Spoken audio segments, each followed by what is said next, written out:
नमस्कार। आयुक्तालय कॉलेज शिक्षा राजस्थान के ज्ञान सुधा चैनल पर आपका स्वागत है। यह चैनल प्रतियोगी परीक्षाओं की तैयारी हेतु बनाया गया है। इसी क्रम में आज हम हिंदी विषय में शब्दकोश में शब्दों का क्रम पर बात करेंगे। शब्दकोश में शब्दों का क्रम, शब्दकोश में शब्दों का क्रम, यह विषय जो है बहुत ही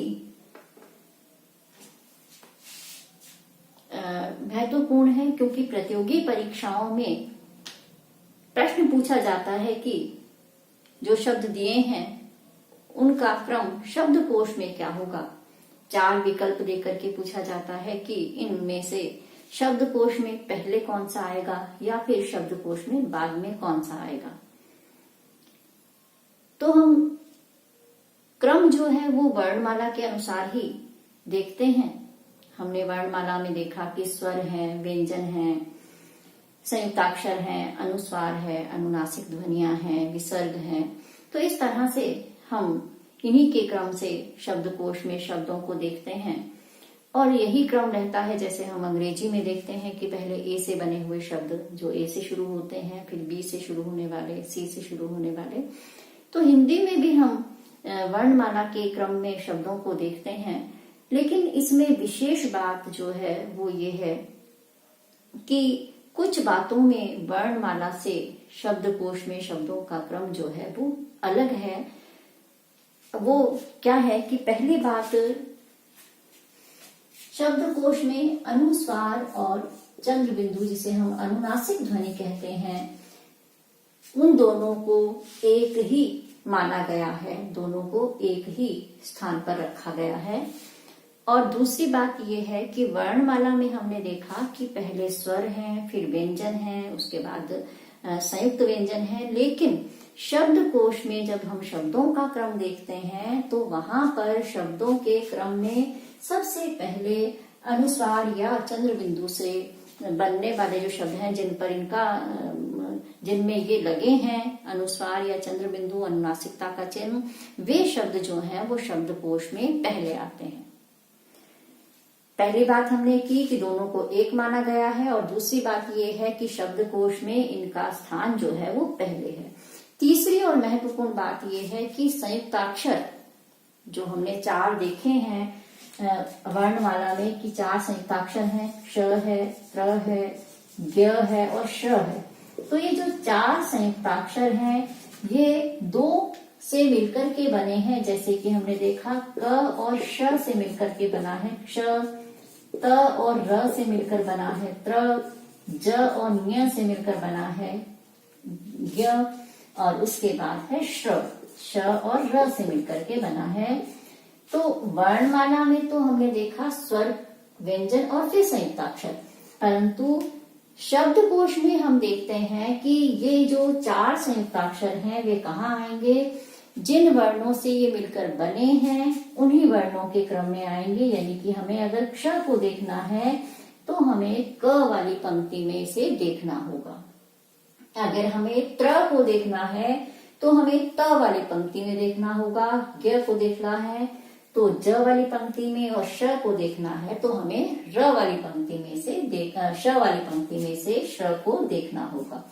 तो इस तरह से ये जो बातें हैं, 3 बातें हमने देखी। पहली बात तो शब्दकोश में अनुस्वार और चंद्र बिंदु को एक ही माना गया है। दूसरी बात, शब्दकोश में ये जो है वो पहले आती हैं ध्वनियां, अनुस्वार और अनुनासिक, और उसके बाद जो 4 संयुक्ताक्षर हैं, संयुक्त व्यंजन हैं, वे उन्हीं वर्णों के में आते हैं जिनसे ये मिलकर बने हैं। यानी कि क और श है तो हम क वाली पंक्ति में क्ष को देखेंगे। ये जो है वर्णमाला से हट करके चीज है, उनसे अलग है। एक तो इस बात का हम ध्यान रखेंगे। अब हम देखते हैं कि शब्दकोश में शब्द जो है वो किस क्रम में मिलते हैं। हमें देखना हो तो हम किस क्रम में उनको देखेंगे। तो अभी हमने बात की है कि सबसे पहले जो शब्द मिलते हैं वो हैं अनुस्वार और अनुनासिक ध्वनियों वाले। उसके बाद आएंगे विसर्ग वाले, विसर्ग ध्वनि आएगी, फिर आएगा अ, फिर आएगा आ, फिर है ई, उ, उ, फिर है री, फिर है ए और आई, और उसके बाद है ओ और औ, और इसके बाद व्यंजन जो है वो आएंगे, व्यंजन यानी कि जैसे क जो है, अब ये व्यंजन है आधा जब हमने लिखा है, तो इस क्रम में हमें शब्दकोश में शब्द मिलेंगे इनसे शुरू होने वाले, या जहां पर ये ध्वनियां लगी हैं इस क्रम में हम उनको देख सकते हैं। अब हम कुछ उदाहरण के देखते हैं जिनमें शब्दकोश में शब्दों का क्रम निर्धारित करना है। ये जो शब्द हैं ये परीक्षाओं में आ चुके हैं, तो उन शब्दों को हम देख करके उदाहरण के रूप में देखेंगे कि शब्दकोश में शब्द हम कैसे देखें। तो ये शब्द है, पहला शब्द है उत्कंठा, पहला शब्द है हमारे पास उत्कंठा, दूसरा है उत्क्षिप्त, फिर है हमारे पास उद्योग, जैसे लिखा हुआ है मैं वैसे ही लिख देती हूँ, उद्योग, और उसके बाद है उद्वेग। इस तरह से ये 4 शब्द दिए गए हैं परीक्षा में, और कहा गया है कि इनको शब्दकोश में ये किस क्रम में मिलेंगे उसी क्रम में लगाइए। अब इस तरह से हम देखेंगे तो हमें समझ में नहीं आ रहा कि कैसे लगाएं, तो इसका बहुत ही आसान सा तरीका ये है कि हम इन शब्दों में जो ध्वनियां हैं उनको हम अलग अलग कर लें, जिससे ये बड़ी ही आसानी से हम कर पाते हैं। जैसे उत्कंठा में देखिए पहले है ऊ स्वर, और ऊ के बाद है त के साथ, क्योंकि कोई स्वर नहीं है, आधा लिखा है, तो हमने हर चिन्ह के साथ लिख दिया। फिर है क ध्वनि, क के साथ लगा है अ, और अ पर अनुस्वार भी लगेगा क्योंकि यहाँ पर अनुस्वार लगा है। फिर हमने लिखा ठ, फिर हमने लिख दिया यहाँ पर ठ, और ठ के साथ जो ध्वनि है वो है आ ध्वनि, तो इस तरह से हम यहाँ पर लिखेंगे आ। अब है हमारे पास शब्द उत्क्षिप्त, पहले हमने लिखा ऊ और उसके बाद हमने लिखा त।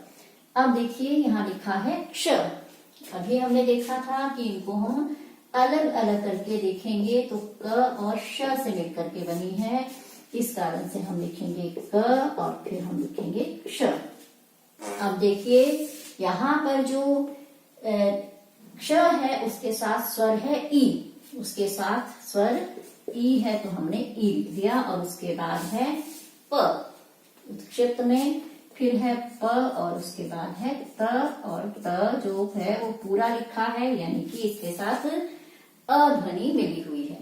अब हम देखते हैं उद्योग, तो सबसे पहले लिखा हमने ऊ, अब है ये द्य, हम जैसे लिखते हैं विद्यालय, तो ये द्य है और द्य में द और य मिला है, द जो है वो आधा यानी कि स्वर रहित है और उसके बाद य है। अब हमने द लिख दिया और उसके बाद लिखा य। अब देखिए यहाँ पर है मात्रा ओ की, तो हमने यहाँ पर ओ की मात्रा लगा दी और उसके बाद हमने लिखा ग, और ग के साथ हमने अ को लिख दिया। अगला है हमारे पास उद्वेग, उद्वेग शब्द में हम देखते हैं ऊ है और द पहले से ही स्वर रहित है, और व उसके बाद आ गया है व, और व के साथ ए स्वर है, और उसके बाद है ग और फिर अ। तो इस तरह से हमने क्या किया है, सारी ध्वनियों को पहले हमने अलग अलग कर लिया, और अलग अलग करने के बाद अब हमें क्या करना है, देखिए हर शब्द की पहली ध्वनि को हमें देखना है। जब हमने पहली ध्वनि को देखा तो हमें ये एक जैसी ध्वनियां मिली हैं, सब है ऊ। इसके बाद हम, क्योंकि इसके आधार पर हम नहीं देख सकते हैं कि शब्दकोश में इनमें से पहले कौन सा आएगा, क्योंकि ये तो सब ऊ है। अब हम जाते हैं दूसरे पर, दूसरे पर हम गए तो हमें मिले हैं त, और फिर 2 हैं हमारे पास द। अगर हम वर्णमाला में इनका क्रम देखते हैं तो त थ द, यानी कि पहले आता है त, तो ये दोनों ही त हैं, दोनों ही इनसे पहले आएंगे, ये हमने देख लिया। अब क्योंकि एक जैसी ध्वनियां हैं, फिर हम अगली ध्वनि पर जाएंगे और अगली है हमारे पास क। अब क भी एक जैसा है, हम निर्णय नहीं कर पाएंगे। इसके बाद हम जाएंगे इसके बाद वाली ध्वनि पर। अब देखिए बिल्कुल साफ निर्णय हो रहा है, यहाँ पर अ है और यहाँ पर श है, यहाँ अनुस्वार भी लगा है। तो स्पष्ट है कि पहले जो ध्वनि है वो अ आएगी, यानी कि उत्कंठा जो शब्द है वो पहले नंबर पर आएगा। अब यहाँ पर है हमारे पास श, यानी कि ये आ जाएगी हमारी शब्द जो है दूसरे नंबर पर। अब आते हैं हम बाकी बचे हुए दो शब्दों पर। यहाँ हम देखते हैं कि ऊ है, फिर द है, और यहाँ पर हम देखते हैं य और व हमारे पास है। जब हमने य और व को देखा तो वही वर्णमाला में क्रम देखेंगे, य र ल व, यानी कि य जो है वो पहले आता है और उसके बाद आता है व। तो ये आ गया है य और फिर आ गया है हमारे पास व, यानी कि पहले आएगा उद्योग और फिर आएगा उद्वेग। इस तरह से पहले नंबर पर उत्कंठा, उत्क्षिप्त, उद्योग और फिर आएगा उद्वेग शब्द। तो ये शब्दकोश में इनका शब्द स्थान जो है वो 1 2 3 4 हम इस रूप में देख सकते हैं। अब एक उदाहरण हम और देख लेते हैं जिससे कुछ और चीजें जो हैं वो भी स्पष्ट हो जाएंगी। अब हम देखते हैं शब्दों को। ये भी परीक्षा में आए हुए हैं जो शब्द हम अब करने जा रहे हैं। ये 4 शब्द कौन से हैं जो परीक्षा में आए हैं? वो हैं कंठस्थ। ये भी परीक्षा में इसी रूप में आए हैं कि इन 4 शब्दों को शब्दकोश में किस क्रम में मिलेंगे उस क्रम में लगाइए। तो पहला शब्द कंठस्थ है, फिर है कमल, फिर है कलई और उसके बाद आ गया शब्द कलंक। इनको हमें शब्दकोश के क्रम में लगाना है। तो इसमें भी हम क्या करेंगे, पहले इनकी ध्वनियों को हम अलग अलग कर लेते हैं जिससे ये बड़ी ही आसानी से समझ में आएगा। क है, क के साथ अ है, फिर अनुस्वार लगा दिया हमने क्योंकि अनुस्वार लगा हुआ है। फिर हम अगली ध्वनि पे जाते हैं, ठ और ठ के साथ आ गया है अ। फिर आती है ध्वनि स और स क्योंकि आधा है, यहाँ पर स्वर नहीं लगा हुआ है तो हमने आधा ही लिख दिया और ठ के साथ अ। अभी हम समझने के लिए पूरे शब्द को अलग अलग कर रहे हैं ध्वनियों को, लेकिन थोड़ी सी हम जब अभ्यास थोड़ा हम कर लेंगे फिर हम देखेंगे कि 2-3 वर्ण है उनकी ध्वनियां अलग कर लेंगे पर ही हम समझ जाएंगे कि ये शब्द जो है कहाँ पर आएगा। क है, क के साथ है अ और अ के साथ फिर यहाँ पर है म के साथ अ ध्वनि है और फिर ल है, ल के साथ फिर से अ। यहाँ पर है कलई, तो क है, क के साथ अ ध्वनि है, फिर ल है, ल के साथ अ ध्वनि है और बाद में ई। अब हमारे पास शब्द है कलंक। कलंक में हम देख रहे हैं कि शब्द है, इसमें ध्वनि पहले क है, क के साथ अ है, अ के साथ फिर है ल के साथ है अ और अ के साथ फिर क और अ। इस तरह से हमने इन सारी ध्वनियों को अलग अलग कर लिया है। अब फिर से हम वही तरीका अपनाएंगे। पहली पंक्ति देखेंगे, बिल्कुल एक जैसा है।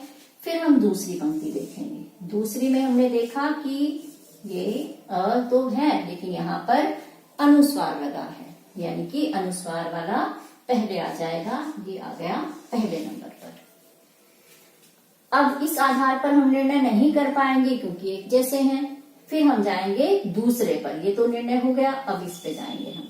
जब यहाँ पर हम देखते हैं तो हम देखते हैं यहाँ म है और यहाँ ल है, तो प फ ब भ म य र ल व इस क्रम में है। तो यानी कि म जो है वो पहले आता है, यानी कि इन तीनों में से ये पहले आ गया। तो ये हो गया दूसरे नंबर पर, ये भी हो गया है। ये 2 शब्द हो गए। अब हम देखते हैं इनका क्रम। ये ल एक जैसे हैं लेकिन अगले पर जब हम जाते हैं तो हम देखते हैं अ आ रहा है लेकिन यहाँ पर फिर से अनुस्वार है हमारे पास। अनुस्वार है तो फिर हम ये पहले लिखेंगे, यानी कि ये आ गया है तीसरे नंबर पर और यहाँ पर चौथे नंबर पर। तो कंठस्थ मिलेगा शब्दकोश में, उसके बाद कमल मिलेगा, फिर कलंक शब्द मिलेगा और फिर मिलेगा कलंक।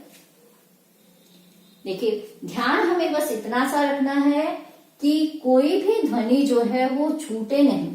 अगर कहीं पर भी अ, ई या कोई भी स्वर या कोई भी व्यंजन छूट गया या हमने आगे पीछे कर दिया तो फिर हम इस प्रश्न को नहीं कर पाएंगे। बस ध्यान यही रखना है कि हम इसको बड़े ध्यान पूर्वक करें।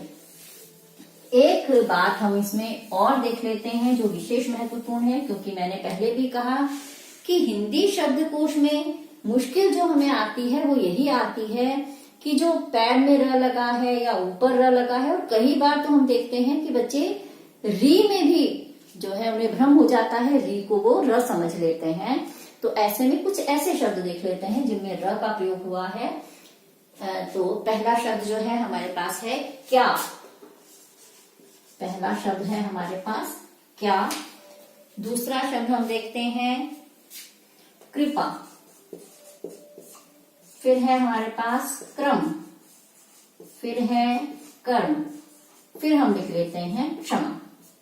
क्योंकि एक जैसे शब्द हम देख रहे हैं, इनको क्रम में लगाना है, तो हम क्या करेंगे, वही पहले हम ध्वनियों को अलग अलग कर लेते हैं। क क्योंकि आधा लिखा हुआ है तो इसका मतलब ये है कि इसमें कोई स्वर नहीं है। फिर य है, य के साथ आ है। उसके बाद है क के साथ री है, री के साथ प, और उसके बाद आ गया आ। यहाँ है क और ये है र, क्योंकि ये पैर में लगा है क के। क जो है वो स्वर रहित है और र जो है वो स्वर सहित है, क्योंकि ये पैर में लगा है, कोई यहाँ पर हल चिन्ह नहीं है, इसका मतलब र जो है वो पूरा है। फिर आ गया है म और म के साथ फिर अ। अब हम देखते हैं कर्म में क जो है पूरा है, यानी कि इसमें अ स्वर मिला हुआ है। फिर र जो है ऊपर लगता है, यानी कि वो स्वर रहित है, तो हमने यहाँ पर लिख दिया र। और बाद में म और म के साथ आ गया अ। क्षमा अभी हमने देखा कि जिनसे मिलकर के बना है, किससे मिलकर बना है, क और श से, तो हमने अलग अलग कर लिया। इसके साथ अ है और म के साथ आ। अब हम देखते हैं कि यहाँ पर जो क है वो तो सब में समान है, इस आधार पर हम निर्णय नहीं कर पाएंगे।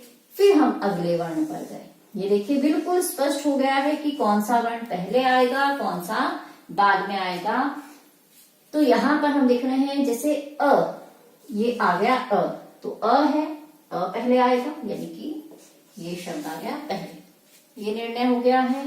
अब हमारे पास है य, री, र और श। री क्योंकि स्वर है और वर्णमाला में आप देखिए स्वर पहले आएगा, तो यानी कि ये हो गया दूसरे नंबर पर।